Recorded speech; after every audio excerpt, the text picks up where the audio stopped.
I'm Lauren Walker. My pronouns are she, they. I'm a white person with brown hair, blue eyes. I'm wearing a gray tank top with a pink elephant on it. I write fantasy and science fiction novels, and I am reading an excerpt from my novel called The Witch Machine, which is going out on submission right now and maybe self-published later this year. We'll see what happens. Hundreds of tiny bodies were on display, gathered in tablecloths, piled on trays and in wooden crates. The Veek farmers had brought the carnage to the house of Odal, the spiritual center of Ianos, in the county of Obannon, in search of a miracle. There must be something you can do, my lord, the Veek farmer begged, perhaps some kind of ritual to revive them. His faded tunic and trousers still bore the colors of the honeybee, his throat wrapped with white cloth, light enough to vent the heat of working in the fields. His neck must look very different from his face, Odvara thought, as she watched the scene from her wheeled chair, hidden in the dark north corner of the great hall. Like most from that pasture in the south, the Veek farmer's skin was brown red with heavy wrinkles around the eyes and mouth, but his neck might be smooth. All the common folk must have such beautiful throats. Odvara wished she could keep her throat covered like them. The neck was so vulnerable, even more so in the fragile body that she bore, so easy to cut, to snap, to sever completely. It was one of the many reasons why Odvara hated the deep exposed necklines she was forced to wear as a member of the royal family. The lord of the house, Mystique Odal, was now speaking to the Veek farmer. Tall, slim, with bronze skin and dark hair shone to the scalp, his deep voice echoed throughout the hall. How did this happen? Even from afar, Odvara could see how the farmer's tears carved paths down his dirty cheeks, and she winced at the public display of emotion. And yet, why wouldn't he do so? Hundreds of his honeybees now lay in the great hall, their wings shriveled, their legs crumbled, their bodies separated. What percentage of your farms does this equate? Mystique Odal asked. Perhaps 20%? And where are the rest of them?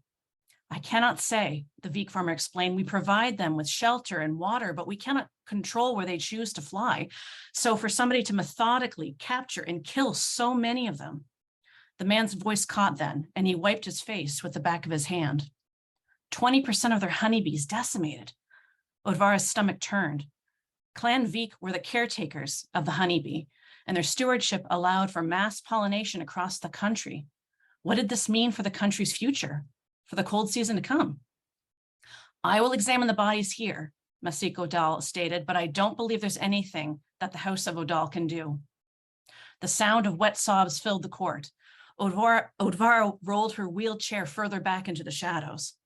I do recommend that Clan Veek try to contain the remaining entos until we can investigate fully. But what about the pollination? The farmer objected. The whites of his eyes were visible even from Odvara's far vantage point. The season has only just started. The crops will not grow if we don't allow the ento to have free reign.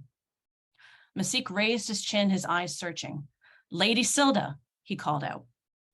Lord Mystique, came a voice from the west end of the hall. Odvara squinted. She had only seen the head of Clan Veek, Ladyilda, a few times in her life, and always from afar, just like everyone else. Like Mystique, a 2-inch portion of her neck was exposed, indicating her higher rank. That white skin was so fair it was almost blue, so unnerving in the dusky light of the hall. Her hair was just as pale, a mix of blonde and silver, her dress striped with shades of gold and yellow to represent her house. What do you say, my lady? Mystique asked. I make suggestions, but of course you are the one to make the final decision. We'll do as you suggest, my lord, Sildavik said, her voice faint, but clipped at the consonants. I thank you for your counsel.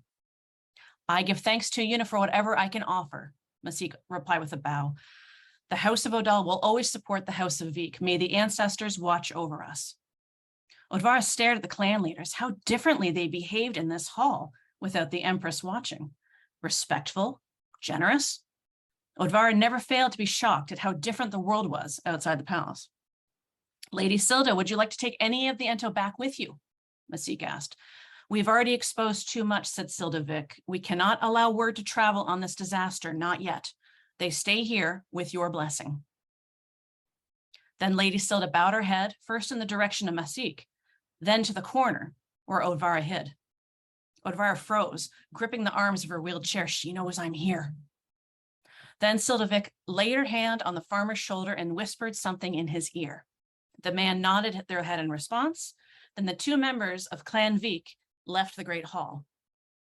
When the doors closed, Mystique turned to the dark north corner. Your Highness, will you bear witness? He called. One of the stewards pushed her wheelchair towards the presentation of dead honeybees. When close enough, Odvara plucked a single ento from the pile, nothing but hardness.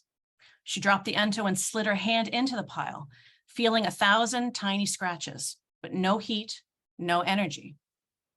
Odvara remembered as a girl, lying on a blanket in the grass as her sisters played together.